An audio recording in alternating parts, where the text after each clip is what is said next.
What's up, Terabytes? I'm Tara with Tara Simon Studios. And I'm Coach Kat. And today we're going to be talking about how to hold a note. How do we hold notes really long? Kind of like we did in the intro, right? So a couple tips that we want to give you guys today, as well as an exercise to help increase your lung and breath capacity, and how to apply that in performance. We're going to go through all that today in just a few short minutes. Make sure you watch to the end. Subscribe to this channel, hit the notifications button so you get more of these amazing free tips and tutorials with us. And if you have any tutorials you'd like us to add to our roster, feel free to comment in the box below and let us know what you'd like us to touch on next as far as topics are concerned. So, okay, tip number 1 in how to hold a long note, right? How do we hold a long note? The first thing that we want to do is give you the exercise to increase the breath and lung capacity. So this is what we like to call hiss at Tara Simon Studios. Now, the way to do a proper hiss is not to let a ton of air come out. You want to actually make sure that you're making as tonal of an S as possible by being as greedy with the breath. But it has to be tonal. It can't be this or sputtery because no one can hear that. It has to be. You also don't want. Right. You're not going to last long. It's a very fine balance. So tongue stays in the same spot once you've figured out what that nice tonal S is with using the least amount of breath for you. And you're going to put a timer on, okay? You're going to take your phone, going to put a timer on, and as soon as you start, you're going to take a low, deep breath in and start. Pressing the start button on the stopwatch. Keep going as soon as you go, okay? So I press start, and we're gonna let it run, okay? She's gonna work on making as consistent of an S as possible for as long as she possibly can. She's gonna squeeze as much breath out as she can until the very end, and then she's gonna press time. You're gonna write that number down. Your goal is to increasingly, just incrementally, little bit by little bit every day, make that number bigger. Of course, there's gonna be a point where you tap out because we're human and we can only inhale so much breath. But I guarantee you, if you try this and continuously practice it, you're gonna find that not only you're gonna be a more efficient breather, meaning you're gonna get more breath for your buck, so to speak, when you breathe in. That was cute.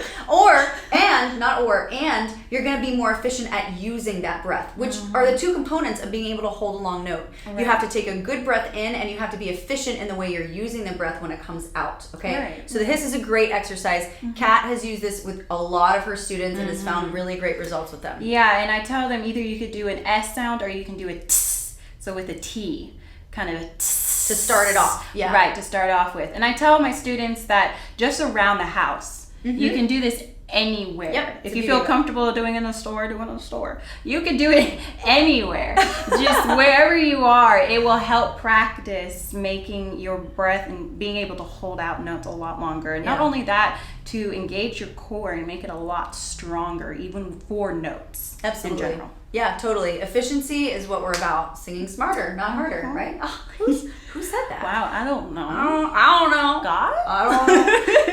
So that's tip number 1, guys. And when we're talking about efficiency here, let's talk about the performance aspect. So let's say that you've gotten this down, that you went from like 15 seconds to 30 seconds and you're like rocking on the hiss, right? Okay.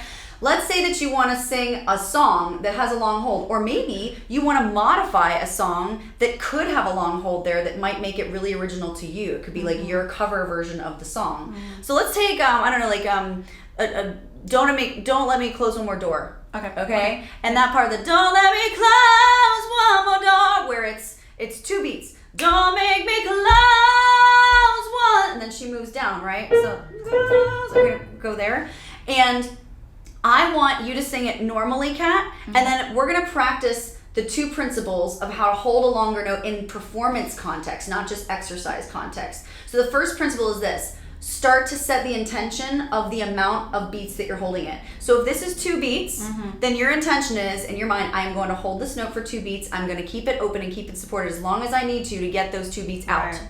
You've set a goal, and you're going to reach that goal. You're not just going into the note willy-nilly and being like, oh, I'm just hoping that it's going to hold as long as the music makes me do it until the chord changes. Right, We're not doing I feel out of breath. Yeah. Don't do that, Or please. until I feel like quitting just because. Like, we're trying to be more intentional than that. So let's do Don't Make Me Close. 2 beats, okay? 1 and 2 and Don't make me close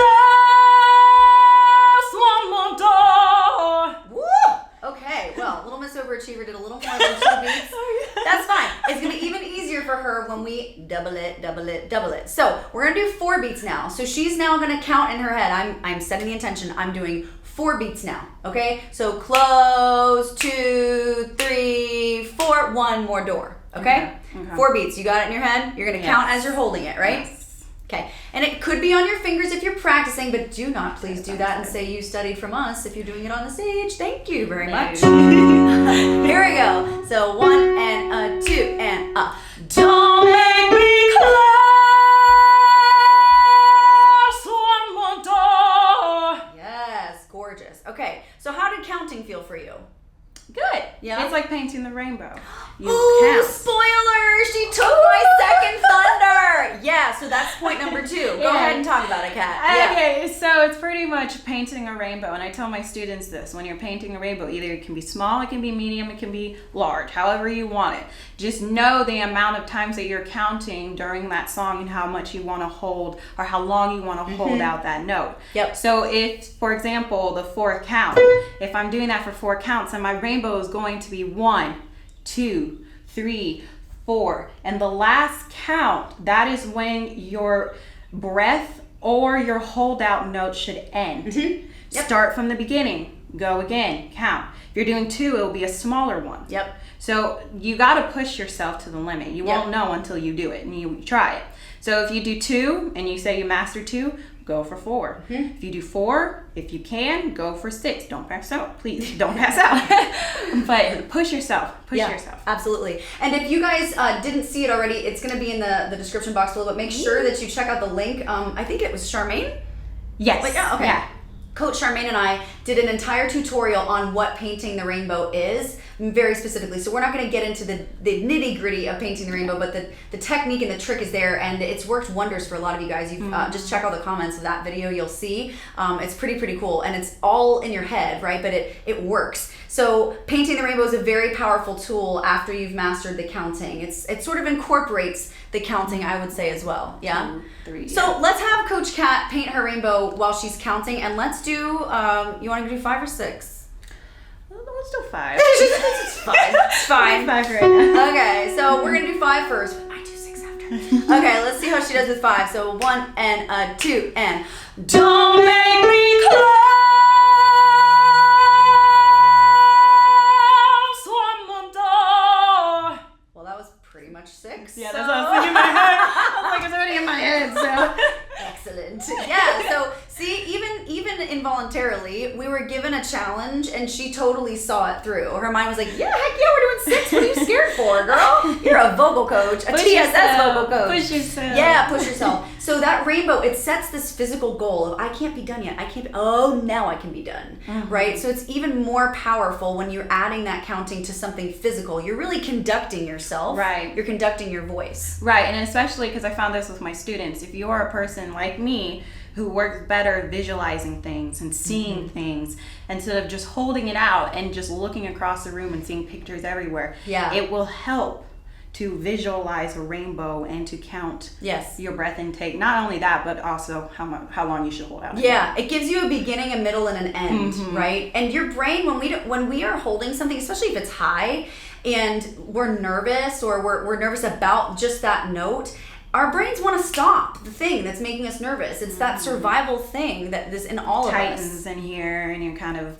closing up. Yeah, in you close here. off because your brain's like, stop singing, so your voice closes off. But if you're not thinking about, oh, when's it going to be over, you're just about the work of the count, then by the time you're ready to stop singing, it's like your brain just then catches up. It's like, oh, okay, here we go. Let's stop now. Right. So not only does it make for an actual longer count, but it makes for a much more enjoyable sounding note too, because you're not fighting that close off the whole time. And make sure you're practicing the right way, because again, and I'm blasting my students for this, some of my students I can see, and especially if you have seen a lot of people strain, you are able to see, even if they don't feel it, you're able to see when they sing that is straining their throat and their vocal cords.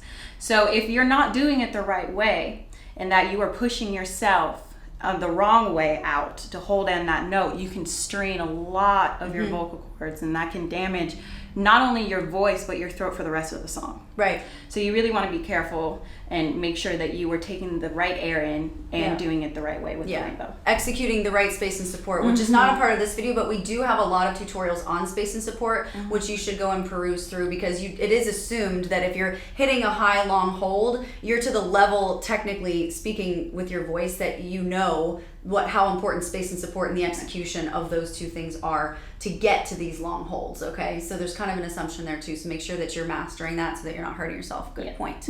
So guys, we love you, we are proud of you. If you have any suggestions for us to react to or do tutorials to, feel free to put it in the comments box below. Check out the description box of this video. Remember, you can review the Paint the Rainbow tutorial there. You can check out private lessons there, Insta reactions, riffs and runs course, Sing Smarter Not Harder course. There are all sorts of resources there to take you on your vocal journey from bad to good or good to great. We love you guys. We're proud of you. Thanks so much for being the best part of our channel, and we will see you on the next one. Bye.